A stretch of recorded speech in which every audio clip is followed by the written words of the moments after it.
Continuamos.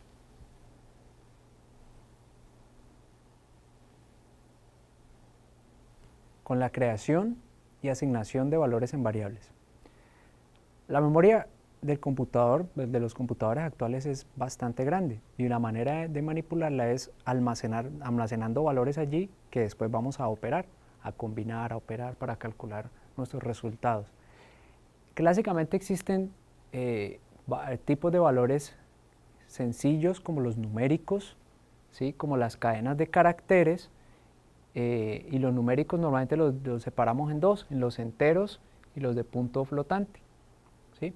Y el otro valor sencillo, digamos, son los valores de verdad, como el true, el false, que son las palabras en inglés para cierto y falso. Pero existen también valores mucho más complejos que se verán más adelante en cursos de programación, ¿sí? La idea de una variable es un nombre para una región de memoria que tiene sentido durante la ejecución de un programa. Cuando lanzamos el programa se separa una región de memoria y el programador le asigna un nombre a esa región.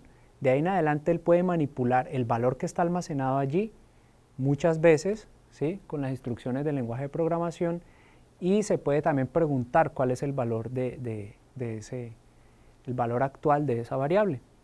Este es un ejemplo, digamos, de creación de variables que es típico de los lenguajes que son dinámicamente tipados. Uno coloca el nombre, ¿sí? Y asigna algún valor. Esta asignación, pues aquí está expresada con una flechita, pero podría ser cualquier operador aquí que depende del lenguaje de programación. Entonces colocamos un valor, aquí colocamos un entero, aquí colocamos una cadena de caracteres, aquí un número real que dentro del computador es un número flotante, y aquí colocamos un booleano. Entonces, eso es lo importante, que cuando se ejecutan tengamos en mente que se crea una región de memoria que se separa y que luego el programador puede referirse a ella por medio de ese nombre que le dio.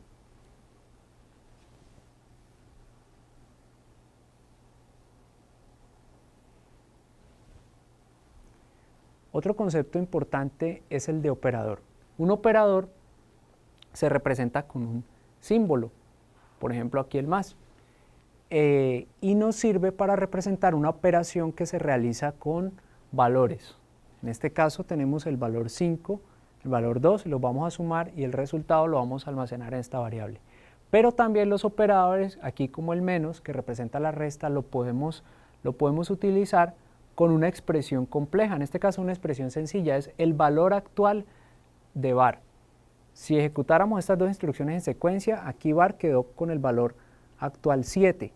Entonces aquí tendríamos que esta instrucción toma el valor actual de var, que es 7, le resta 1 y lo almacena en otra nueva variable que es temp. Entonces estas expresiones que podemos armar pueden referirse a valores y a variables. Podemos combinar para realizar cálculos complejos que separamos en partes sencillas que almacenamos en variables, por ejemplo, temporales. Un operador que se usa a menudo o digamos una categoría de operadores son los operadores booleanos, operadores lógicos. Aquí, por ejemplo, este ampersand está representando un y lógico. Entonces nos calcula cierto y falso, los combina con un y nos da el valor de verdad que arroja eso. En diferentes lenguajes de programación este signo ampersand puede cambiar. En algunos puede ser la palabra and en inglés, que significa y. Eso es variable, digamos, en los lenguajes de programación, pero la noción de operador booleano sí es universal. Todos los lenguajes tienen una gama de operadores booleanos con los cuales combinamos valores de verdad. Y existen toda una gran cantidad de operadores, aquí aparecen algunos. Existen operadores para tipos de datos muy complejos como matrices, por ejemplo en lenguajes como MATLAB, que resumen un montón de operaciones.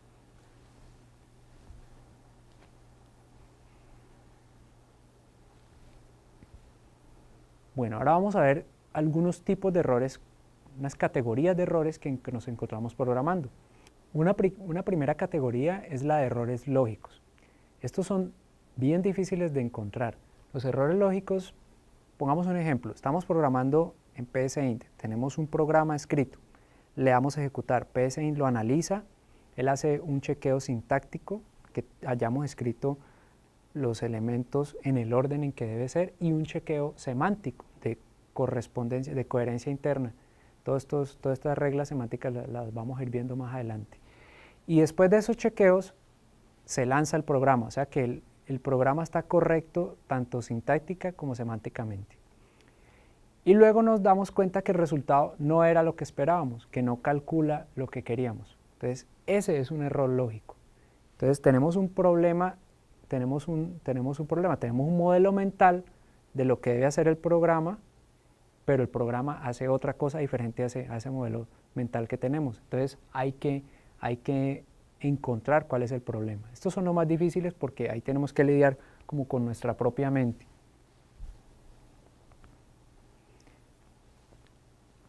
La otra categoría es la más sencilla y son los errores de escritura. En esta categoría entran los errores donde se escribe algo un poco mal y generalmente las herramientas de programación nos van a ayudar a encontrarlos.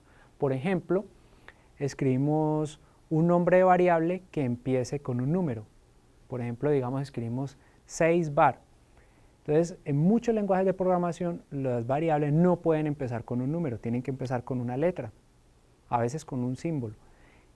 Entonces, ese es un error de escritura, y eso generalmente las herramientas de programación nos lanzan un error, nos dicen aquí hay un error, nos dicen la línea y nos dice el punto donde muy probablemente esté el error. Entonces estos errores son muy fáciles de corregir siempre y cuando empecemos a entrenarnos en la forma en que los compiladores de los lenguajes y los intérpretes de los lenguajes nos muestran el error. Es un proceso de aprendizaje. Hay unas convenciones que estos intérpretes y compiladores siguen y a punta de cometer errores y de realizar mucha práctica uno va aprendiendo a entender cómo le marcan a uno el punto probable del error para arreglar los programas. Entonces, esta es la primera categoría de errores que vamos a encontrarnos en todo el tiempo. Sin embargo, los errores lógicos también nos pueden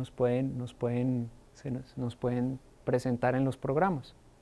Entonces, una estrategia, si volvemos al punto de los errores lógicos, una estrategia para no caer en errores lógicos es desarrollar los programas teniendo casos de prueba, teniendo varios casos de prueba del programa a la mano, y estos casos de prueba se resuelven a mano, antes inclusive de desarrollar el programa que los resuelve.